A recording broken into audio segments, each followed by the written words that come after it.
If I told you that adding shipping to my website, where previously I'd only ever had free shipping, actually resulted in 3 sales in 24 hours, would you believe me? It's true. Our customers often don't even notice things that we agonize and stress over. I had a website where I offered free shipping across the board for 2 whole years. And then for a few reasons I'm going to share with you inside this episode, I decided to change that and I added a shipping charge on top of my existing prices. Guess what? I got 3 sales in 24 hours. Not a single customer was annoyed or upset about it. So come on, let me tell you all about how that worked and what happened and why you should try it too. Welcome to Aussie E-commerce Mum, a diary-style podcast for those of you starting out or running a product-based business. E-commerce is growing and more entrepreneurs are dipping their toes into making money online. In my podcast, you'll learn and be inspired by my experiences with running 2 Shopify websites that I started in 2020, because the e-commerce world is very different from running a digital or service-based business. On this journal-style podcast, I share my day-to-day trials and triumphs as they unfold in real time. Because let's face it, navigating the e-commerce world feels less daunting when we share our hurdles with someone else. Join me as I share from my kitchen table in Adelaide, Australia. Brought to you by one of my online stores, theturtlejournal.com.au. Hey, welcome to Aussie E-commerce Mum. Let's talk today about shipping. Free shipping, flat rate shipping, calculated shipping, a free shipping threshold. There are so many different options you can have on a website, and if you're in e-commerce, then you need to make this decision for yourself too about shipping. Do you want to charge for shipping? Do you want to have a calculator in your website that calculates based on weight? Do you offer international shipping, and then how on earth do you work out what to charge for that? Or do you want to offer free shipping and have that offered across the board for your customers and hope that that gets you a better maybe conversion rate on your website? So if you're in e-commerce, you're starting in e-commerce, you've been in e-commerce a long time, shipping is always a topic that needs thinking about and revisiting often, because things change over time. Our product range can change, how much we offer, maybe our average order value changes, or the average weight of our products, or products customers commonly buy together. And that weight becomes our maybe common weight of an item that we ship. And so does that become too much of our margin because too many people buy that particular combination and we're not charging enough on our flat rate to cover it when that becomes a common combination? All of these things we learn over time, and you need to come back and reevaluate as things go on to see if maybe what we already have set up is still appropriate, or if it's something you want to revisit and maybe take a minute to think about it today while you're listening to this episode as something that you might want to revisit for your own website, or if you're starting out, something that you'll need to sit down and think about as where you want to start. Because it doesn't matter where you start anyway, because it's something that you should revisit. So even if you're brand new to e-commerce and haven't got a website yet or are thinking about it, then have a think about it today for yourself and then just make a decision on how you want to start. And then a few months in, revisit it, because there's actually no reason not to change. However you start off with shipping on your website, the structure you have, whether you offer it free shipping across the board, whether you offer calculated shipping based on weight, whether you offer a flat rate shipping, which is just a standard rate no matter how much a customer purchases, whether you have a free shipping threshold, so there's a flat rate to begin with, but then after a certain cart value, then the shipping becomes free. Whichever of these you decide suits you to begin, then start with that and see how you go, and then change it after a little while, because no one's really going to notice. Honestly, I promise you, I've got a couple of examples to share with you that if you change it, no one's really going to notice. So it needs to suit you and your business, and it needs to suit your margins and what you're comfortable with, that makes you feel the best about what you offer your customers and that you're profitable in, overall. That's the ultimate game. So with all the different options that you can have, let me tell you what I have. I have 2 websites, and one of my websites, I was always offering free shipping. From when I started this website in 2020, it had free shipping on everything. And I actually only changed that about a year ago. So for almost 2 solid years, it was always free shipping on that website. My other website, when I started it, I wanted to do something different, and I always charge for shipping. So that website has never had free shipping. It's always had a fee associated with shipping. A side note to this as well is I actually increased my free shipping threshold on one of my websites, and I did a whole episode about that, and my average order value went up. So this is a tactic. It's a great way of increasing your average order value by bumping up your free shipping threshold if you have one, or implementing a free shipping threshold if you don't have one. So episode 18, you might want to go back and have a listen to after this, because that's a little bit about shipping to that episode. But the effect of that episode about shipping was that my average order value increased by 25% actually on this website. My average order value went up. And one of the reasons was by increasing my free shipping threshold. So that's episode 18 you might want to listen to later. So what prompted me to think about changing what I was doing? So just to recap, I had two websites. One website was always offering free shipping on everything, and it's done that for about 2 years, which I changed about a year ago. But for the sake of this episode, I did that for 2 years. And then my second website, I always charged for shipping. So I've never had a flat, all free shipping all the time or anything like that. I've always had a free shipping threshold on the website that had shipping associated with a customer's purchase. So it always had a free shipping threshold. It was never just free shipping across the board. But my other website that I started in 2020 has always just been free shipping. No matter how much you spent, everything was free. So what prompted me to think about changing this, particularly on the website that had free shipping? It was actually a podcast episode I listened to by a podcast called The Roadmap. Actually, no, let me think about it. The podcast name has changed recently. It was called The Roadmap to 50K podcast on eCommerce. That was the name of the podcast. Now I think it's called, let me look. I'm actually going to look while I'm talking to you because I don't want to tell you the wrong thing, because it's my favorite podcast. So much so I love this podcast. I have joined her inner circle, like her mastermind group. The podcast is now called The eCommerce Roadmap by Susan Bradley. So I listened to an episode of hers about free shipping, and she said something really interesting. It was a bit of a throwaway comment in the podcast, and it jumped out to me. So see if this resonates with you. She said, when you offer free shipping, it doesn't equal the same value to your customer that you think it does as the merchant. And that for me was key in deciding that I needed to stop offering free shipping across the board. It was not worth doing. What that means is me offering free shipping across the board, for me as the merchant and the website, the business owner, I know how much that's worth. I know how much it costs me to post these things through Australia Post. I only use Australia Post. They are expensive, but they are very reliable, and they are slow also. They're expensive and they're slow, but they're reliable. You can get anything to anywhere in the country with them.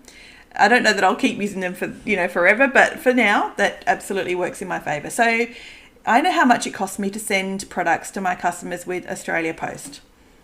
I offer free shipping across the board to my customers. I equate, a value to that free shipping based on how much I know it costs me. But that value doesn't translate to my customer. They don't see the same value in free shipping as I do. I know to send a commonly purchased product to my customer probably costs me about $9.80. At the moment, it's $9.80 Australia Post. I get a small discount because I send lots of items. So maybe $9.50. My customer, as if I offer free shipping, doesn't think it's $10 worth to get the product to them for free. In fact, they probably think it's a few dollars, maybe $5. So the value at the other end isn't worth it. I'm almost absorbing a few dollars worth of value that my customer doesn't even know is there. And to me, that was eye-opening. I thought, oh my goodness, I know this cost me almost $10, including the packaging, $10 to send this to my customer. They don't think it cost me $10, and they wouldn't equate that value on the purchase price either, that they're actually getting $10 free on their order. So I don't think the conversion rate I don't think the bump to my conversion rate by offering free shipping across the board really actually was borne out. I don't think I saw that in actual increased conversion rate across the board. For the amount of money it actually cost me to absorb that into the purchase price for the customer to offer it free. When she said that, that was eye-opening. I thought, that's it, I'm changing this. I need to try something different. I'm not doing free shipping across the board anymore. I'm going to try charging a flat rate for shipping and see what happens. So this website that I was always offering free shipping on for 2 years, I changed from free shipping and I added a flat rate cost for free shipping. I think I added $9.50 or something like that across the board for every order. It was just a flat rate shipping. I did also have a free shipping threshold, so I introduced that as well because I'd always had that on my other website. So that's always worth doing, I think. So I put in a free shipping threshold, but I increased a charge on shipping. The other reason I decided to change was I was really annoyed with Australia Post.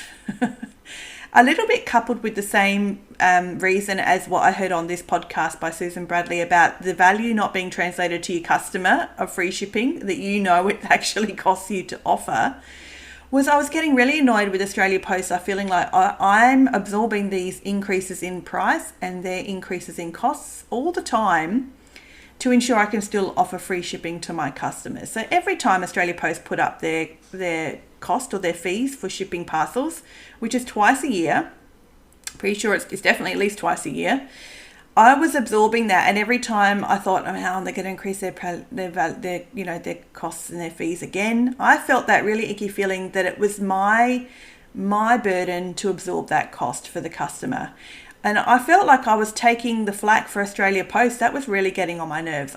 And you may be thinking, well, it doesn't really matter if I absorb Australia Post fees because it's actually included in the amount I charge.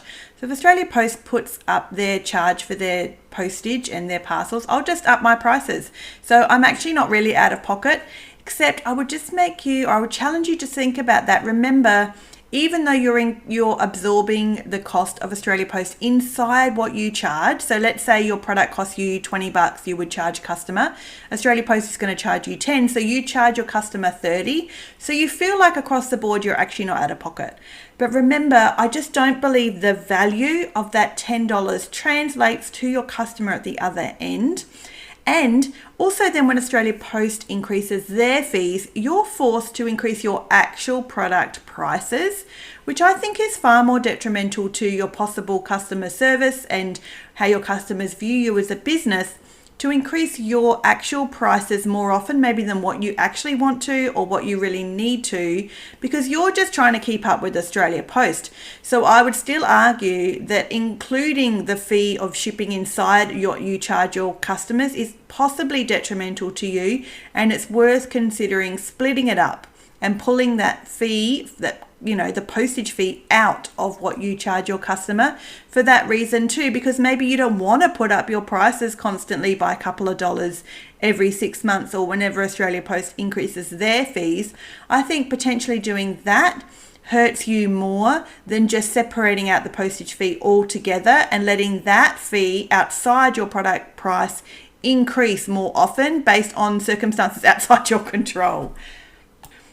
I need to remove myself from this Australia Post equation. Customers need to see that I'm not Australia Post, that when they purchase something from me, I have my product costs, I have what I offer, I have the value associated with them, I feel like they're great value, they're quality, customers have great feedback, I have reviews everywhere.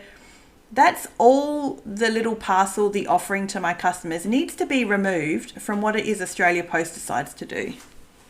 So I didn't want there to be a confusion or any sort of attachment with my business and Australia Post, because customers get annoyed, rightly so anyway, when a parcel takes a long time. They're wondering where it is. It hasn't rocked up yet. I didn't also then want there to be no other indication of, what's the word I'm looking for? I wanted customers to understand and to see the actual cost that there is for postage separate to me as the product cost. I'm the business, I charge a product cost. Whatever comes on top of that as Australia Post's charge for them to get their product from me, it's actually nothing to do with me. I actually didn't want customers to see that with free shipping, they don't understand that fee. They don't see the cost, they don't understand the cost. I needed to separate myself from the equation of Australia Post so that whenever Australia Post increase their fees, it's a no-brainer for me. The fee just is passed on. I don't have to think about it because they just charge what Australia Post charge me. If Australia Post puts up their fees, I'm just increasing my fees as well for postage, because that's what they will expect and find on most every other website they shop on anyway. So I didn't want to continue to absorb those costs into my product costs for my customers. I just wanted it to be an obvious fee that was charged separate to what my products cost, so that there is that obvious delineation, there's that obvious boundary between me and postage, me and Australia Post, me and the shipper or the merchant who sends the products to them and gets it to their door. That's the second reason I decided to not offer free shipping anymore. And then there was a third reason.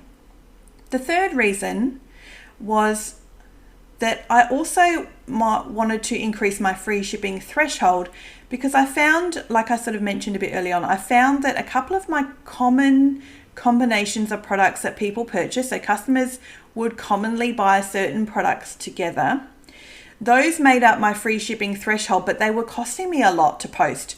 So I found that a common combination of products that customers purchased, which hit the free shipping threshold for them, which was great, actually bumped me up to another shipping band with Australia Post. So instead of it costing me like $9.80 to send that product to the customer for free because they've hit the free shipping threshold, it was the next band up, which is something like $12.70 I think is the next one. So that was a common postage band I ended up sending products to for free because customers had spent enough on their free shipping threshold. However, the free shipping threshold was really low. I can't remember what it was now because I've increased it, but it was maybe like $69. So, $13 to $14 with your packaging and your box and everything out of a $69 sale is a really high percentage. And that was completely free for my customer. So I was absorbing all of that cost, and that just seemed nuts to me. I wasn't happy with that at all. So I needed to increase my free shipping threshold at the same time as introducing shipping, because that equation wasn't making sense to me. That threshold was too low to absorb a postage cost that high into the sale.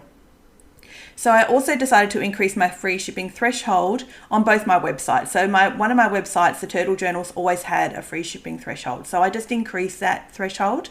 But the other website I was introducing charging for shipping for the very first time after 2 years. I also then had to decide on a free shipping threshold. And then a few months after I did do this, I increased that threshold. So I started off with a pretty low threshold. And like I said, then I ended up paying $13 shipping or something like that for customers who reached it. But the sale was really low. It was less than $70. And so I increased that threshold after a few months as well. So all of these changes, it's so funny with topics like this. Free shipping seems like such an easy thing to chat about, and how could you possibly talk for 15-20 minutes about this topic? And then you start to talk about it. There's so many things to think about. There's so many intricate details. There's so many overlaps. There's so many different things and flow-on effects. It's like a domino effect sometimes. Hey, when we make one decision in our business, it affects all these other areas too. So I wonder if this is giving you something to think about too for your website, or a website you're thinking of starting. I would suggest starting off with charging for shipping straight away. Don't link yourself with whoever you decide to use as your shipping carrier. Like, you are not them. Don't take the flack for them. Don't absorb their fees or their increases. It's not your problem. They've got their own, they can make their own money. You need to start being profitable, make money for yourself. So just charge for shipping from the beginning. That's actually my advice if you're looking for it, for sure. So let's say what happened then. So I added a shipping charge to a website I'd never charged shipping for before. And then also I increased the free shipping threshold on the other website. So I did a few things here all at once. And what happened? Let me tell you what happened. I changed my website on a whim one afternoon after listening to this podcast episode from Susan Bradley. And then I thought about the other reasons too, and I just bit the bullet and thought, that's it, I'm charging for shipping today. So I went to my website in the middle of the day and changed it. Removed free shipping, took it out of the announcement or the banner heading as free shipping, added some charges and some regions and all that sort of stuff you have to do in the back of Shopify. And then I waited to see what would happen. I thought, am I going to get an influx of emails? Am I going to get nasty comments on social media that somebody looked at the website yesterday and now all of a sudden today they've looked and they have to pay for shipping? But if they'd bought yesterday, they didn't realize they could have got it for free and blah, blah, blah. I was waiting for this nasty backlash. I was waiting for my conversion rate to plummet. None of those things happened. Do you know what happened? Within 1 hour, I got a sale. And in the next 12 hours, I had 2 more sales. I couldn't believe it. I thought it was just a perfect illustration probably of so many things in our business, how we imagine things are going to go, and they usually never work out as bad as what we think. So within 24 hours, I had 3 sales. I was like, oh my goodness, I should have done this 2 years ago or a year ago or last week. No one even noticed, guys. Take away this from this episode. No one even noticed that I had added shipping to my website. All of a sudden, I had 3 sales in 24 hours. No one commented to say, I just bought this, but yesterday I could have got it with free shipping. Can you refund me? What's happened? No one put on social media or email to say, I don't understand. You used to offer free shipping. You didn't tell us you were going to suddenly charge. Not a peep. No one. Not nothing. It proves that we pay far more attention to some things on our websites and some things that our customers don't, because they pay for shipping most other places. No one. I do when I buy things too. Sometimes free shipping is a bit of an enticement for me, but not free shipping across the board. Free shipping as a special promotion, maybe it would push me to purchase if I was considering it, but not free shipping across the board. I don't expect that from anybody except Amazon, but I pay for that too. Pay for that privilege too. And we're not Amazon, everybody. We are small businesses. So there you go. That's my takeaway. That's the end of my big story. That was eye-opening for me. I tried it. I tested it. I worried about it. And voila, within 24 hours, 3 people purchased. And do you know what? I have never felt better about those 3 sales because they had shipping charged on them. Those sales, the sale itself was all my business revenue I could use and play with and calculate and pay for new stock and pay for my advertising. None of the revenue from that sale I had to worry about Australia Post. And guess what? I didn't drop my prices to do this either. I thought, I'm not even going to drop my prices to reflect the fact that people are going to pay an additional shipping fee now as well. I didn't drop the price. I just was added shipping straight over the top of what customers had previously paid, including shipping. It still made no difference. It was still just as popular. I still got just as many sales over the coming month, but the revenue was higher, and now I had a complete little fee that customers had paid for shipping that wasn't my revenue. It was just Australia Post charges on top. So it was something I didn't need to worry about absorbing as my small business, as an expense that I had to worry about carrying myself. If you can't tell, I was so happy about this. It worked out so well. And you know what? It's probably going to work out really well for you too if you give this a try. It is more likely to work out well than not work out well. And the only way you're going to know is if you try and experiment and learn and grow. So please give this a try if you've thought about it before but are a bit worried about it. Because I promise you it's not going to go as badly as you think. And you know what? Here's even a little helpful way of working out for yourself if it actually is detrimental or not. So if you decide to give this a try, if you have offered free shipping before and you want to think about charging for free shipping, if you're considering, if you're starting in e-commerce and you're not sure what to do, then go ahead and charge for shipping. Let me tell you these few little ways that you can measure for yourself if it's actually causing you pain or not, if it's actually causing damage for your business or not, is to look at your conversion rate. But just not your top line conversion rate. When you go into Shopify, into analytics, and you look at a conversion rate window, I did 90 days for my 2 websites, but then you look at the actual details of the conversion rate. So there's a whole little card inside the Shopify analytics section on conversion rate. If you look at the actual stats, the actual breakdown of it even further, let's see what it tells us. If you look there, it's going to tell you the percentage of customers who added something to their cart, the percentage who then reached checkout, and then the percentage who converted. So your conversion rate is how many customers converted and purchased. But before that stage, they obviously had to add something to their cart to begin with, and then they had to process through the checkout and add their credit card details, which then equaled the conversion rate or the sale. the two percentages before your actual conversion rate are important here. You want to see the percentage of people to your website that added something to your cart, and then you want to see the percentage of people to your website that reached the checkout, then the percentage that became purchases. This little story, this little journey of statistics will tell you whether the free shipping threshold is worth having, whether adding a charge for shipping is hurting you or not, whether adding too much to your shipping is hurting you or not. Because let me tell you my little stats I've got here. For the Turtle Journal, so the sponsor of this podcast, in this 90-day window I looked at, 3.99% added to cart, which is really good for e-commerce because it should halve each time. If it halves each time, you're doing okay. So potentially if 4% add to cart, half of that is 2% reach checkout, half of that is 1% conversion. 1% conversion is quite common and average for e-commerce. It's so low, I know it's terrible. It sounds terrible. It's depressing, but it is common. So it doesn't mean you're doing anything terribly wrong if you have a 1% conversion rate. It could probably be improved, but it doesn't mean you're doing anything wrong. So to get a 1% conversion rate, you need 4% to add to cart because it drops off by 50% each time. So 4% add to cart, that means 2% you could expect to reach checkout, which means you could expect 1% to convert. So with the Turtle Journal in 90 days, I had 3.99% add to cart, so let's say 4%. 2.82 reached checkout. And then the next step was 2.13 converted. So my conversion rate was 2.13% in this conversion window. And before that, 2.82% reached checkout. That's fantastic. That is a very small drop off from reaching checkout to conversion. It went from 2.82% reached the checkout and then 2.13 converted. I lost very few people from reaching checkout to conversion, which tells me a couple of things. It tells me the checkout's working really smoothly. It's not cluttered. It makes sense. But also that when people's shipping is calculated at the checkout, they're not surprised, they're not stunned, they're not shocked, they're not angry, and so they don't abandon the checkout.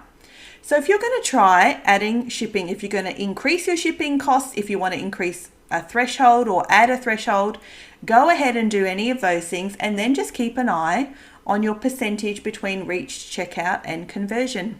If I dropped from 2.82 down to half, which would have been 1.4, that still would have been fine because about a 50% drop off is usual.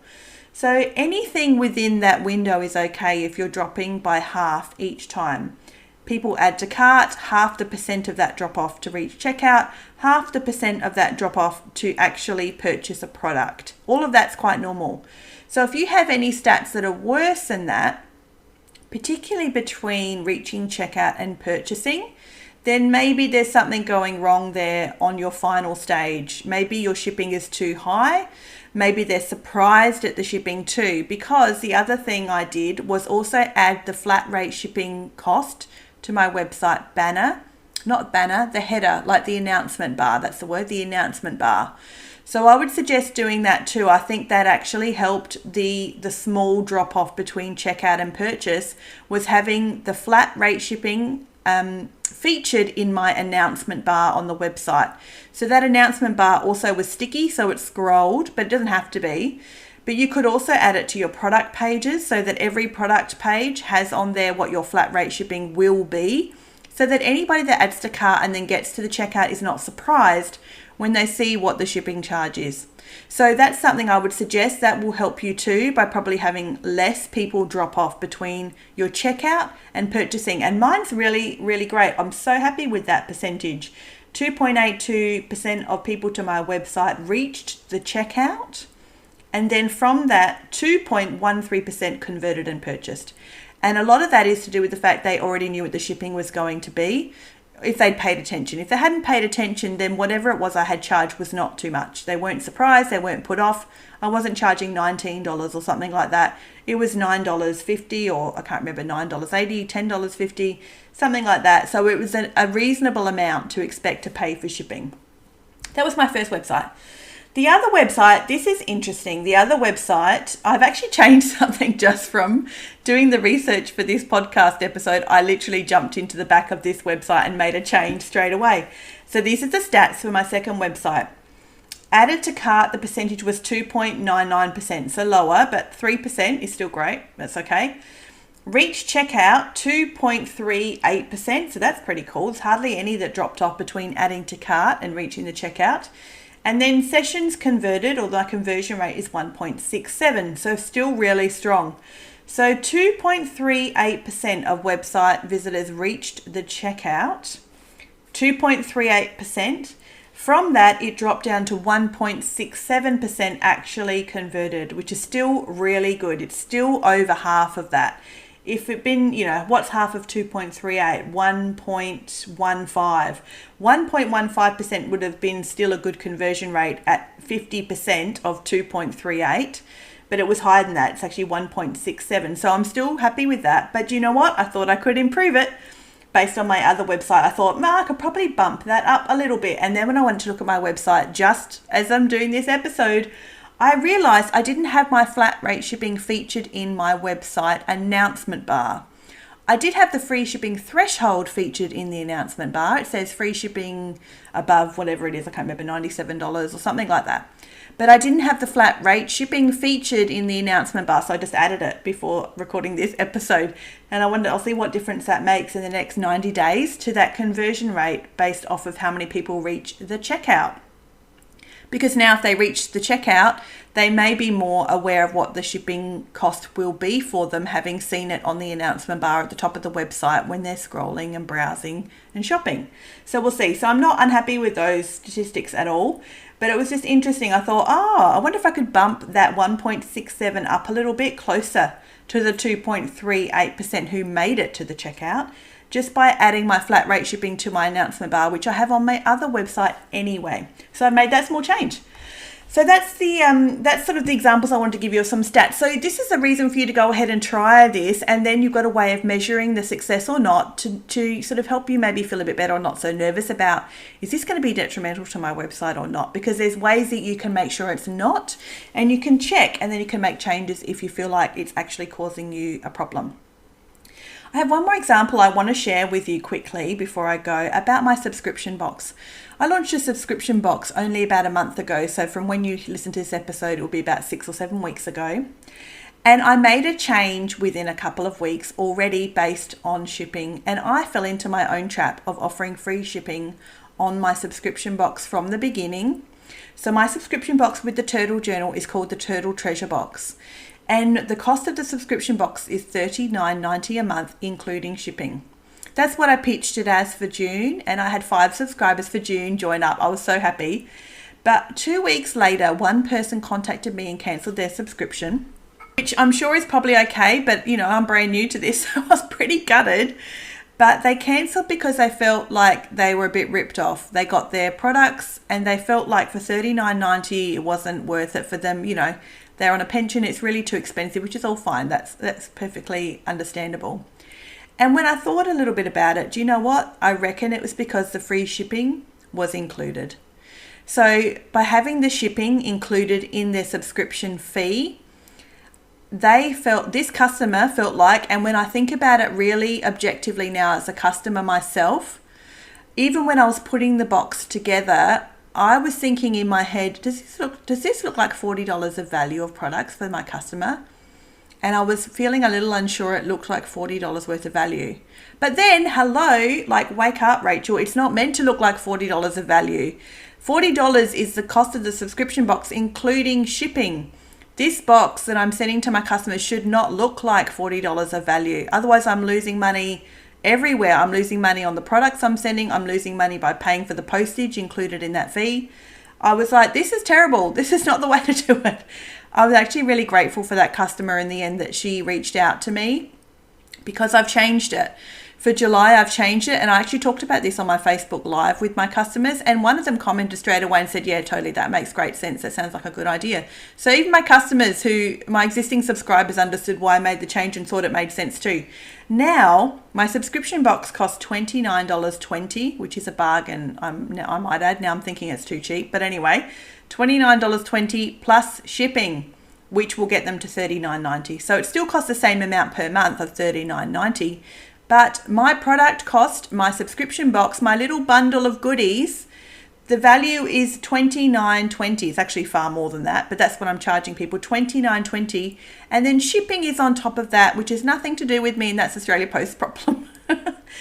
So I've added the shipping cost on top to get to my $39.90 a month. So it's still the same amount per month, but now my customers realize, my subscribers realize, and have that delineation between me and Australia Post.